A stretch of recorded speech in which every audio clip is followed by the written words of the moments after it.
babalikan yung araw na yan. Kung saan, dyan nagsimula lahat eh. Ng struggles, ng challenges na naramdaman ko. At alam ko, hindi lang ako. Lahat tayo naramdaman yan. Sa church, sa pag-aaral, sa trabaho, bata man o matanda, lahat apektado. Pero sa akin, sobrang hirap na hirap ako. Hirap na hirap kami. Apat kami magkakapatid. Ang trabaho ng papa ko, construction worker. Si mama, sumasayang lang sa pagtatahe. Nung nawala ng trabaho dahil no work, no pay, bawal lumabas. Kailangan nasa bahay ka lang. Saan kami kukuha ng pangkain? Hindi namin alam. Pero, nagaganahan pa rin ako kasi sabi ko, bakit ganun, Lord? Hindi ko alam kung anong ginawa kong tama. Pero hindi ako nagugutom, hindi ako nagkakasakit. Kahit isa sa pamilya namin, walang tinamaan ng COVID. Totoo nga yung sinasabi nila na God will provide. Kahit hindi mo siya laging maalala. Diba? Hindi niya pa rin tayo nakakalimutan. Kaya sobrang laki ng impact nito sa akin kasi labis niyang pinadama sa akin yung assurance ng kanyang pag-iingat, paggagabay, yung protection niya sa buhay ko at hindi lang sa pamilya ko, kundi sa ibang tao na nasa paligid ko. Sabi nga sa Hebrews 13:6, "The Lord is my helper. I will not be afraid. What can man do to me?" Mapa-virus, kahit na anong financial problem, kahit na ano pa ang sumipa sa amin, hindi kami nito mapapabagsak kasi alam ko, ang katuwang ko ay ang Diyos at hindi na ako papabayaan. He is with me and I am safe. Alam kung matatapos ko tong SEM na to or ako yung tatapusin ng SEM na to. Kasi dahil sa pandemic, parang yung buong sistema ko nagulong.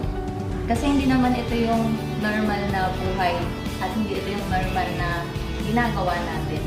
And bilang kabataan, isa sa mga aspeto ng buhay ko siguro na pinaka-naapektuhan is yung pag-aaral. At syempre, malamang hindi lang ako, yung adjustment natin doon ay yung online class. Sa online class, honestly, parang hindi siya nag-work para sa akin. Parang ang goal ko na lang is to submit the requirements and it's not about learning at all na lang. Parang I'm bombarded with requirements and kailangan ko na lang siya ipasa on time. Parang 12 yung due date, 11:59 kailangan mapasa mo na siya. At bukod doon, yung online class para sa akin, napaka-mentally and emotionally taxing. Tapos may mababalitaan ka pa ng mga students na nagko-commit ng suicide kasi hindi na nila kinakaya yung online class. And doon ko nakita yung God's protection. Sa buhay ko, napapa-thank you Lord talaga ako kasi may mga privilege ako na binigay niya na hindi ko na kailangan danasin pa yung dinadanas ng iba. Para sa akin, at least meron man lang ako mga resources para makapag-continue sa online class.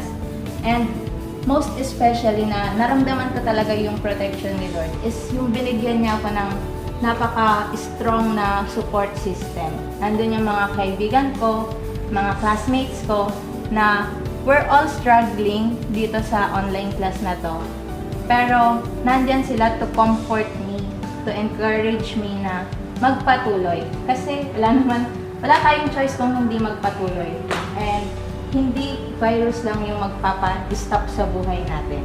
And para sa mga kapwa ko kabataan na nahihirapan dito sa online class, masasabi ko lang, padayon! Tulad nito, may klase na ako, 4:30 na. Alis na ako, bye-bye! Bye-bye! Alam nyo, buti pa nga siya eh. May klase pa. Ako, oras ko, ewan ko na lang.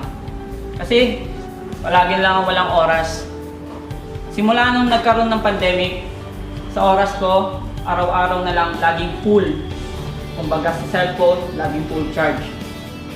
Kasi, pagising ko sa umaga, maglilinis, gasahin, utos dito, utos doon, aalis, tuturo, pagbalik, sasayang, luluto, pagdating ng alas 6 ng gabi, may klase, hanggang alas 12.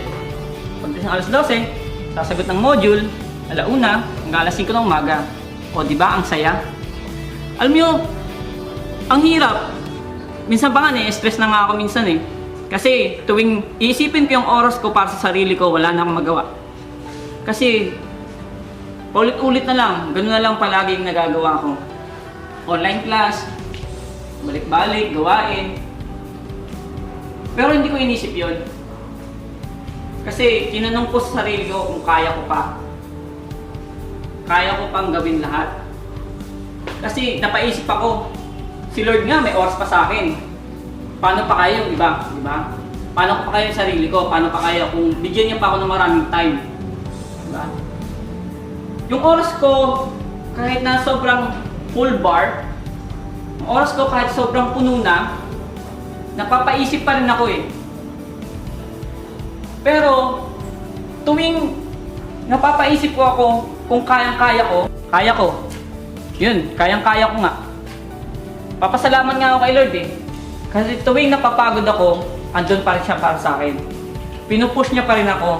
Papasalamat din ako sa kanya. Kahit napuputol ako, kahit napapagod ako, may lakas pa rin ako para simulan ulit yung panibagong gawain para sa akin. Ang bangis mo ako, Bib.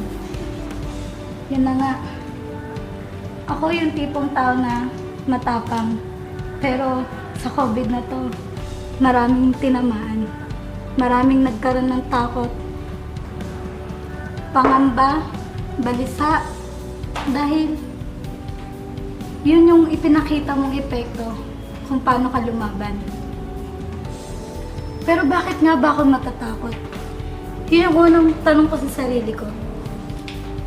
Kasi alam ko naman na kahit gaano kalakas, kahit gaano kalaki ang tumamang trahedya sa mundong ito, alam ko na mas malaki pa rin si Lord.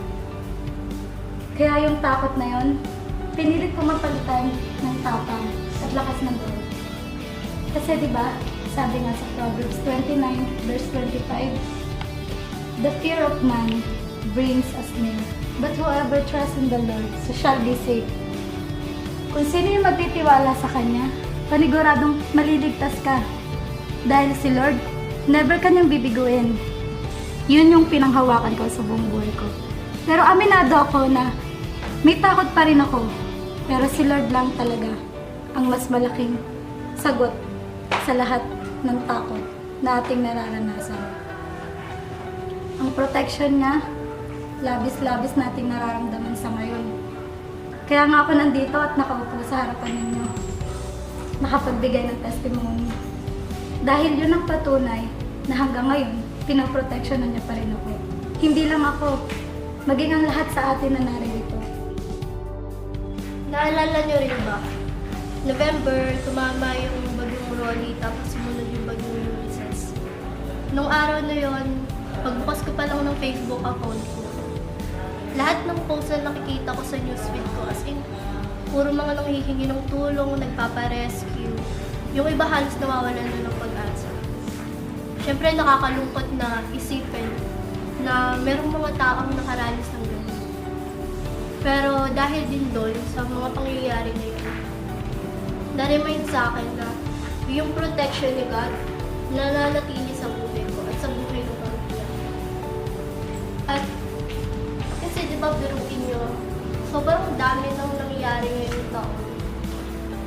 Pero kailanman, kahit ano doon, hindi nagkulang si God ng paalala na lagi lang siyang nandyan, lagi siyang magpro-protekta sa akin. Hindi niya tayo pababayaan kahit anong nangyari. Naramdaman ko? Siyempre, nag-aalala ako. Hindi lang para sa pamilya ko, pero lalong-lalo na sa mama ko. Dahil yung mama ko, isang frontliner. Araw-araw, kailangan yung umalis para magtrabaho. Kung ako lang, siyempre, nag-aalala ako, ayokong umalis pa yung mama ko. Kaso, kung hindi siya magtatrabaho, anong kakainin namin? Kaya wala akong magawa, kundi magdasal na lang. Kung pagdasal siya, at lalo-lalo na kapag uuwi siya, ay wala siyang dalang virus, para maging safe yung family namin. Dahil, syempre, laking yung COVID. malaking naging epekto ng magiging epekto. Hindi lang sa family, kundi sa pamumuhay niyo. Siyempre, kapag nalaman ng iba, maapektuhan kayo lalo. Nandiyan yung hindi ka lalapitan. So, nagpapasalamat ako sa Panginoon dahil nararamdaman mo nandiyan yung protection niya. Dahil kahit araw-araw lumalabas yung mama ko, bumabalik. Hanggang ngayon, safe pa rin siya. At nandun yung protection. Dahil sa dami-dami ng tao, di ba? Ang dami-dami pwedeng tamaan. Pero nandyan yung mama ko, safe pa din. At patuloy na nagtatrabaho para sa akin. Simula lahat nung nag-lockdown. Dahil sa pandemic, nagkaroon ng lockdown. At ito yung nagsilbing paraan ng kaaway upang makakilos sila at magampanan nila ang tungkulin sa mundong ito. Ang magnakaw, sumira, at pumatay.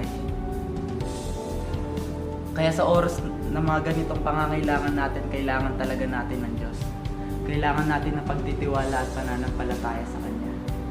Sa bagyong ito na kinaharap natin, kailangan natin ng Diyos. Ngunit aminado ako na minsan mayroon talagang doubt. Meron akong pag-aalangan sa puso ko. Nawawalan ako ng tiwala.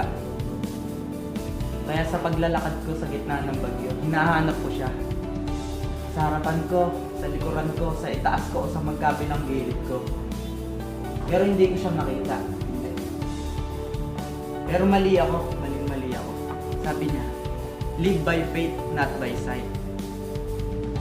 Ang lahat ng nakikita natin ay pansamantala lamang. Ngunit, ang lahat ng hindi natin nakikita ay magpakailanman. Dahil nandito siya sa puso natin. Na ako, kahit hindi ako naging faithful sa Kanya, si God na natiling faithful sa akin. Nanatili siyang faithful sa lahat ng Kanyang pangako.